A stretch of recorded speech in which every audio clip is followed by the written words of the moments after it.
Best varicose veins చికిత్సనే పొందండి. నొప్పి లేని చికిత్స కోసం సంప్రదించండి ఎబిస్ హాస్పిటల్. నమస్తే, మీరు చూస్తున్న సుమన్ టీవీ. నేను మీ కీర్తి. నాతో పాటు ప్రముఖ ఆస్ట్రాలజీ బ్రహ్మశ్రీ నందిబట్ల శ్రీహరి శర్మ గురువు గారు ఉన్నారు. నమస్తే గురుగారు. వాగర్థావివ సంపృక్తౌ వాగర్థ ప్రతిపత్తయే జగతః పితరౌ వందే పార్వతీ పరమేశ్వరౌ. ఆదిత్యాయ చ సోమాయ మంగళాయ బుధాయ చ గురుశుక్రశనిభ్యశ్చ రాహవే కేతవే నమః. శృంగేరి జగద్గురు పీఠాధిపతులకి, కంచి పీఠాధిపతులకి నమస్కారములు తెలియజేసుకుంటూ కార్యక్రమాన్ని ప్రారంభిద్దాం. గురుగారు, ఈ మధ్యకాలంలో చూస్తే అసలు వరుసగా మరణాలే సంభవిస్తున్నాయి గురుగారు. బస్ యాక్సిడెంట్లు, రోడ్ యాక్సిడెంట్లు, ట్రైన్ యాక్సిడెంట్లు, ఫ్లైట్ యాక్సిడెంట్లు, ఏదో ఒక రకంగా మరణం అన్నది చూస్తున్నాం. అసలు ఒక్కొక్క ఫ్యామిలీ నుంచి ఒకరు, ఇద్దరు, ముగ్గురు ఫ్యామిలీ అంతా చనిపోవడం, ఫ్యామిలీలో చాలా ఇంపార్టెంట్ పీపుల్స్ చనిపోవడం అట్లా చూస్తున్నాం. ఎందుకు ఇలా జరుగుతుందంటారు? ఇకపై కూడా ఇలాంటివి చాలా జరగబోతున్నాయి, చాలా జరిగేవి ఉన్నాయి అని కొంతమంది చెప్తున్నారు, వింటూ ఉన్నాము. ముఖ్యంగా మొన్నటికి మొన్న బాంబ్ బ్లాస్ట్ కూడా జరిగింది ఢిల్లీలో. ఆ తర్వాత ఇప్పుడు గుళ్ళో ప్రసాదం తీసుకోవడానికి కూడా నోచుకోలేమా అనిపిస్తూ ఉంది గురుగారు. ప్రసాదాల్లో కూడా పాయిజనస్ చేసే అవకాశం ఉంది అని అంటున్నారు. ఈరోజు మనం వీడియో చేస్తున్నప్పటికీ శ్రీశైలం దారిలో కూడా బాంబులు దొరికాయని, బ్యాగ్ ఏదో కనిపిస్తుంటే క్వశ్చన్ మార్క్గా కనిపించి కంప్లైంట్ చేస్తే అందులో బాంబులు దొరికాయని కూడా చెప్తా ఉన్నారు. సో ఇవన్నీ చూస్తుంటే చాలా భయం వేస్తుంది. భయపెట్టడానికి కాకపోయినా ముందస్తు ఇన్ఫర్మేషన్ ఇవ్వడానికి మీరు ఏం సలహా చెప్తారు? ఇప్పుడు ఉన్నటువంటి గ్రహ గతులు అనేటువంటివి సరిగ్గా లేవమ్మా. మనం విశ్వావసనామ సంవత్సరం విశ్వానికి నమ్మకమైనటువంటిది అని చెప్పుకున్నాం గతంలో. కానీ ఈ విశ్వావసనామ సంవత్సరంలోనే అనేకమైనటువంటి దాడులు జరిగాయి. మనకు ఏప్రిల్ మంత్లో మనం చూసినట్లయితే, అంటే దీనికి మూలాలు వెతుక్కోవాలమ్మా. ప్రతి దానికి కూడా రీసెర్చ్ అనేటువంటిది చేసుకోవాలి. ఈ బాంబ్ బ్లాస్ట్ జరిగింది, అలాగే ఈ సంబంధించినటువంటి బస్సు ప్రమాదాలు పదుల సంఖ్యలో కలుపుకుంటే వందల సంఖ్యలో ఇప్పటికీ మరణించారు. అది సామాన్యమైన విషయం కాదమ్మా. కాబట్టి ఈ సందర్భంగా వీక్షించేటువంటి ప్రేక్షకులు కూడా ఇప్పుడు చెప్పుకోబోయేటువంటి అంశం ఏదైతే ఉంటుందో జాగ్రత్తగా గమనించండి. ఎందుకు ఇది మనకు సంబంధించింది కాదు కదా, మన ప్రాంతంలో జరగలేదు కదా అని అనుకోకండి. ఇది అందరికీ సంబంధించినటువంటిది.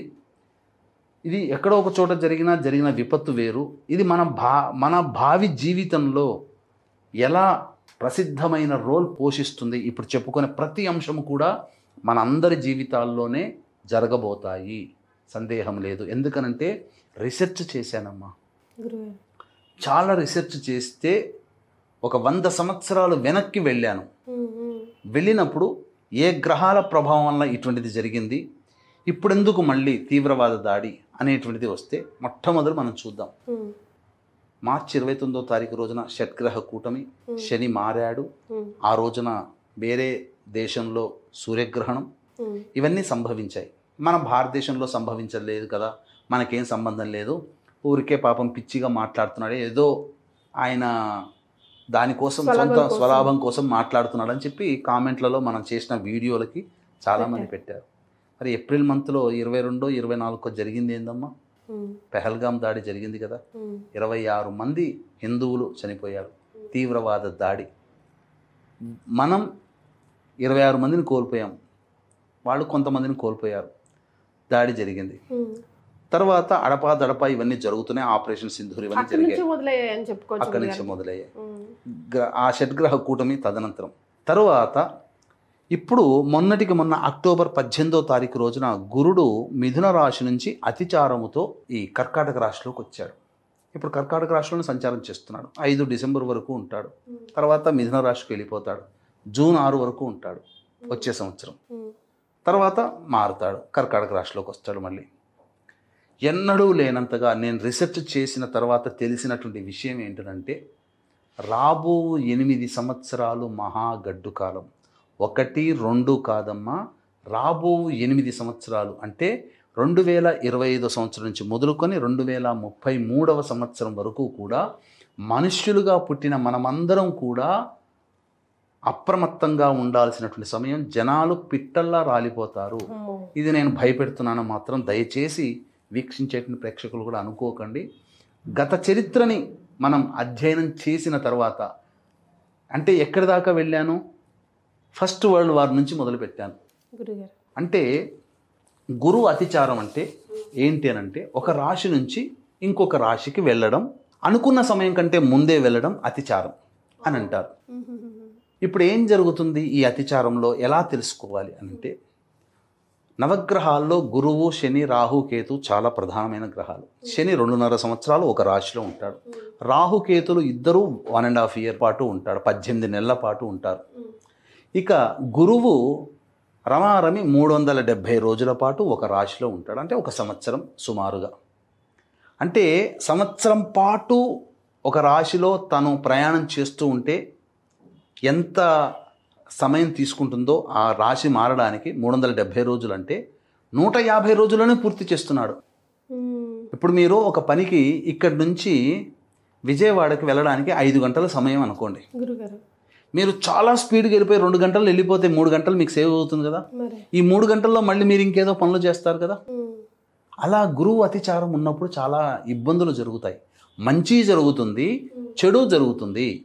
చెడు అంటే ఏంటంటే గతంలో జరిగినటువంటి దుస్సంఘటనలకి కొనసాగింపు అని అర్థం. అతిచారంలో గురువుకి అతిచారములో గతంలో జరిగిన సంఘటనలకి కొనసాగింపు ప్రక్రియ.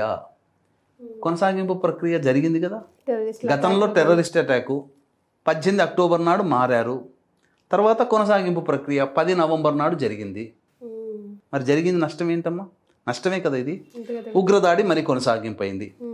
ఇంకొకటి, ఈ యొక్క గ్రహం ఈ గురువు అతిచార ప్రభావం వల్ల ఏం జరుగుతుందనంటే, ఒక వ్యక్తిని సంతోషపరచడం కోసం కొన్ని తీవ్రమైన నిర్ణయాలు తీసుకోవాల్సిన పరిస్థితి ప్రపంచవ్యాప్తంగా ఉంటుంది. దీనికి ఉదాహరణలు కూడా చెబుతాను. మనకు మహాభారత యుద్ధకాలంలో గురువు అతిచారముతో ఉన్నాడు కాబట్టి యుద్ధం సంభవించింది. అక్కడ ఎవరు సాటిస్ఫై చేయడానికి చేశారు? దుర్యోధనుడు తన యుగోని సాటిస్ఫై చేయడం కోసం చేసినటువంటిది. దాన్ని కొనసాగించారు, యుద్ధం జరిగింది. 1974 నుంచి 1977 వరకు కూడా, అప్రాక్సిమేట్లీ 1975 అనుకుంటా, 75 నుంచి 77 జూన్ వరకు కూడా ఎమర్జెన్సీ పీరియడ్. భారతదేశం మొత్తం కూడా ఒక చీకటి అధ్యాయంగా చెబుతారు. అంటే మీకైనా నాకైనా పుట్టిన ప్రతి భారతీయుడికి హక్కులు కోల్పోయినటువంటి రోజు. అంటే అది ఎటువంటి అంటే, స్వాతంత్రం రాకముందు ఎలాంటి ఉన్నామో అంతకంటే ఘోరమైన పరిస్థితి. సర్వ హక్కులు కోల్పోయాం. ఆంగ్లేయులు పరిపాలించిన హక్కులు మనకంటూ కొన్ని ఉన్నాయి, కానీ ఇందిరాగాంధీ పెట్టినటువంటి ఈ యొక్క ఎమర్జెన్సీ పీరియడ్ వల్ల ప్రతి మానవులకి సంబంధించినటువంటి హక్కుని మన భారతదేశంలో కోల్పోయాం. ఈ సమయంలో కూడా గురువు అతిచారంతో ఉన్నాడు. చెడు గురించి మనం చెప్పుకున్నాం. ఇక మంచి గురించి కూడా చెప్పుకుంటే, రైట్ బ్రదర్స్ ఈ గురువు అతిచారంలో ఉన్నప్పుడే 1910 1909లోనో ఎప్పుడు ఈ గురువు అతిచారం ఉండగానే ఇప్పుడు అందరం మనం భోగముగా అనుభవించే విమానం కనుగొనడం జరిగింది. తర్వాత మశూచి అంటాము, దాన్ని ప్లేగు అనే వ్యాధి అంటాం. ఈ ప్లేగు వ్యాధి వల్ల 1914 నుంచి లక్షల మంది ప్రపంచవ్యాప్తంగా చనిపోయారు. అలెగ్జాండర్ ఫ్లెమింగ్ ఈ గురు అతిచారంలో ఉన్నప్పుడుగానే మందు కనిపెట్టడం జరిగింది, పెన్సిలిన్ ఇంజెక్షన్. కాబట్టి మంచి కూడా జరిగింది మానవాళికి, కాకపోతే చెడు కూడా జరిగింది. ఎలా కూడా మీకు తెలియజేస్తాను, ఎందుకంటే నేను రీసెర్చ్ చేసి ఉన్నాను కాబట్టి దీంట్లో మీకు కొన్ని వివరాలు తెలియజేస్తానమ్మా. ఫస్ట్ వరల్డ్ వార్ 1914 నుంచి, అంటే 28 జూలై 1914 నుంచి 11 నవంబర్ 1918 వరకు ఫస్ట్ వరల్డ్ వార్ జరిగింది. ఇందులో గురు అతిచారము 1916లో సింహరాశిలో ఉండగా జరిగింది. ఆ 1916 బ్యాటిల్ పీరియడ్ అనేటువంటిది చాలా పెద్దగా సంఖ్యలో, లక్షల సంఖ్యలో జనాలు చనిపోయారు ఫస్ట్ వరల్డ్ వార్లో. సెకండ్ వరల్డ్ వారు 1 సెప్టెంబర్ 1939 నుంచి 2 సెప్టెంబర్ 1945 వరకు జరిగింది. ఇందులో గురువు అతిచారము 1941లో మేషరాశిలో ఉండగా జరిగింది. ఆ సమయంలోనే అమెరికా ఎంటర్ అయింది సెకండ్ వరల్డ్ వార్కి. తర్వాత యుఎస్ఎస్ఆర్, రష్యా కూటమి ఉంది కదా, ఆ రష్యా కూటమి పెర్ల్ హార్బర్ అనే నినాదంతో యుఎస్ ఎంటర్ అయింది. యుఎస్ఎస్ఆర్ ఆపరేషన్ బార్బరోసా, రష్యా కూటమి ఎంటర్ అయింది. అంటే అమెరికా రష్యాలు ఎంటర్ అయినటువంటి సందర్భం 1941 మేషంలో ఉండగా. ఈ మేషము సింహము ఏంటి అని అంటే, ఈ ద్వాదశ రాశుల్లో అగ్నితత్వ రాశులు, అంటే యుద్ధాన్ని ఉసిగొల్పే రాశులు. అంటే గురువు యుద్ధాన్ని ఉసిగొల్పే అగ్నితత్వ రాశులైనటువంటి మేషసింహంలో ఉండగా వార్లు జరిగాయి. మళ్ళీ ఎప్పుడు జరగబోతుంది అంటే 14 మే 2025 నుంచి మిథున రాశిలోకి వచ్చాడు. ఈ సంవత్సరం మేలో 14కి వచ్చినటువంటి గురువు 23 అక్టోబర్ 2032కి, అంటే 8 సంవత్సరాల్లో 21 సార్ల పాటు తన యొక్క గమనాన్ని మార్చుకున్నాడు, ముందుకి వెనక్కి మధ్యలో వక్రగతి. కాబట్టి 31 అక్టోబర్ 2026వ సంవత్సరంలో సింహరాశిలోకి వస్తాడు. 25 జనవరి 2027కి మళ్ళీ కర్కాటకంలోకి వచ్చేసేస్తాడు. అంటే నవంబర్, డిసెంబర్, జనవరి ఎగ్జాక్ట్గా 3 నెలల పాటు ప్రపంచవ్యాప్తముగా యుద్ధములు జరిగే అవకాశం ఎక్కువగా ఉంటుంది. తరువాత శని మార్పు కూడా దీనికి కారణం. ఈ శని రేపు 2027 సంవత్సరం తర్వాత నీచ స్థితి అయినటువంటి మేషరాశిలోకి వస్తాడు. మేషరాశిలో ఉండగా అప్పుడు ఏంటనంటే మేషరాశిలో ఉన్నటువంటి శని నీచ స్థితి పొంది ఉండి 14 మే 2028 మళ్ళీ సింహరాశిలోకి గురువు ఉంటాడు. ఎప్పటి వరకు 24 జూలై 2028. ఆ మధ్య కాలంలో కూడా ఉపద్రవాలు వస్తాయి. మళ్ళీ యుద్ధములు కానీ సామూహికంగా ప్రపంచవ్యాప్తంగా ప్రకృతి పరంగా కానీ యుద్ధములు ఇవన్నీ కూడా వైపరీత్యాలు, మనం ప్రాణ నష్టం ఎక్కువగా ఉంటుంది. 31 అక్టోబర్ 2026 నుంచి 25 జనవరి 2027 మధ్యలో ప్రాణ నష్టము, భూ నష్టము, చాలా విధంగా ఆస్తి నష్టములు ఉంటాయి. అలాగే 14 మే 2028 నుంచి 24 జూలై 2028 మధ్యకాలంలో కూడా ఉంటుంది.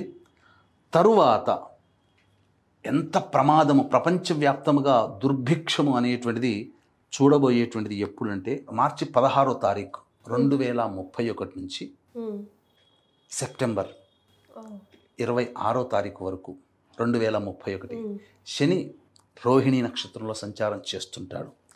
ఆ మధ్యకాలములో 15 అక్టోబర్ 2031 నుంచి 5 మార్చి 2032 వరకు ధనుస్సు రాశిలో ఉంటాడు. మరొక అగ్నితత్వ రాశి అయినటువంటి గురువు ధనుస్సు రాశిలో, శని వృషభ రాశిలో ఉన్నప్పుడు నష్టమమ్మ. ప్రకృతి పరంగా భూ విపత్తులు, సునామీలు కానీ, తర్వాత ఈ సంబంధించినటువంటి భూకంపాలు కానీ, ప్రపంచవ్యాప్తంగా యుద్ధ భయము కానీ, లేకపోతే థర్డ్ వరల్డ్ వార్ అని అనుకుంటూ వస్తున్నారు కదా, ఎక్కువగా యుద్ధ భయాలు అనేటువంటివి ఉంటాయి. ఈ గురువు అతిచారంలో ఉండగానే ఇప్పటికీ ఉక్రెయిన్ రష్యా మధ్య యుద్ధం పోలేదు, కొనసాగింపు మళ్ళీ కొనసాగుతుంది. అలాగే ఇజ్రాయెల్ గాజా కొనసాగుతుంది, హమాస్ కొనసాగుతుంది. ఇలా ప్రపంచవ్యాప్తముగా రాబో 8 సంవత్సరాల పాటు మనం ఇటువంటి భయానకమైనటువంటి వాతావరణ పరిస్థితుల్ని మనం ఎదుర్కోక తప్పదు. కాబట్టి ప్రపంచవ్యాప్తంగా మనకు కూడా ఈ యొక్క ప్రమాదం పొంచి ఉంది. కాబట్టి తప్పకుండా మనం కొన్ని ఇబ్బందులు అనేటువంటివి ఎదుర్కోక తప్పదు. దీంట్లోనే ప్రధానంగా కొన్ని మంచి కూడా జరిగేటువంటి సంఘటనలు జరుగుతాయమ్మా. ఏంటి అనంటే గురువు విద్యాకారకుడు, ధనకారకుడు, తర్వాత కీర్తి ప్రతిష్టలు, సంతానానికి కారకుడు, పనులలో అనుకూలత కారకుడు. కాబట్టి విద్యాకారకత్వం వచ్చింది. కాబట్టి మన భారతదేశంలో జరిగే రిఫార్మ్స్ ఏంటనంటే ఎన్సీఆర్టీ పుస్తకాల్లో ఇప్పటి వరకు చెత్తను చదువుకున్నాం మనం.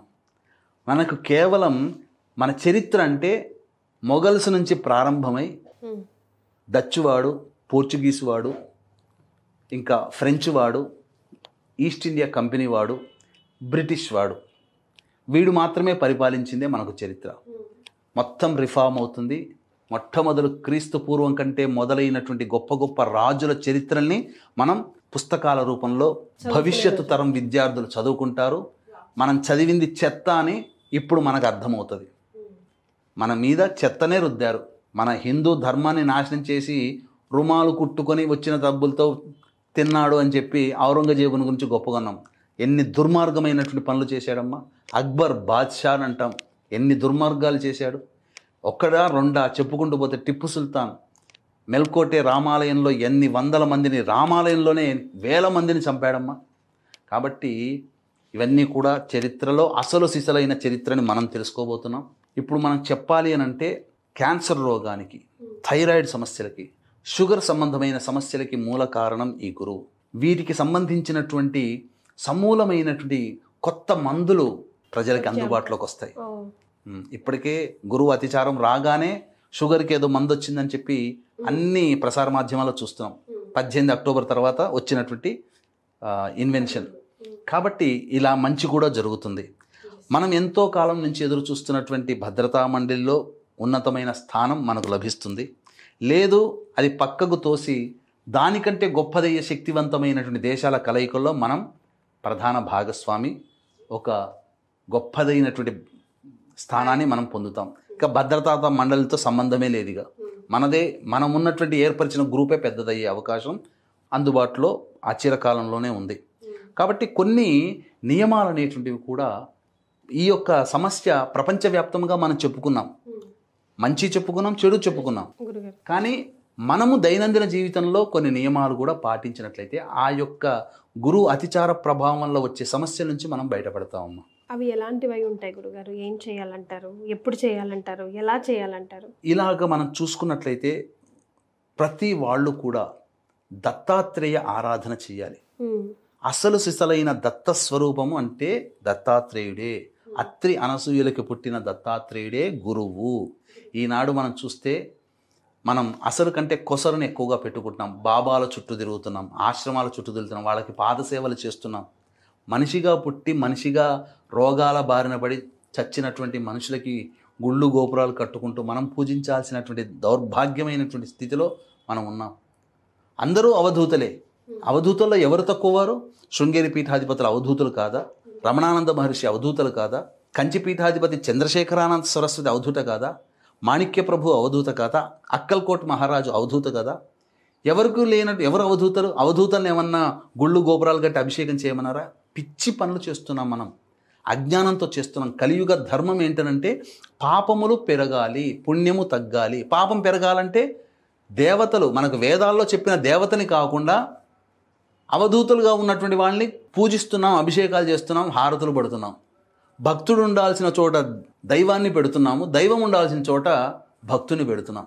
మీలాగా నాలాగా పుట్టిన వాళ్ళు వీళ్ళందరూ. కాకపోతే పూర్వజన్మవశాత్తు వాళ్ళు గొప్పవాళ్ళు అయ్యారు, అవధూతలు అయ్యారు. నమస్కారం చేసుకోండి, ఆయన చెప్పిన మాటలు వినండి, ఏ అవధూత చెప్పినా.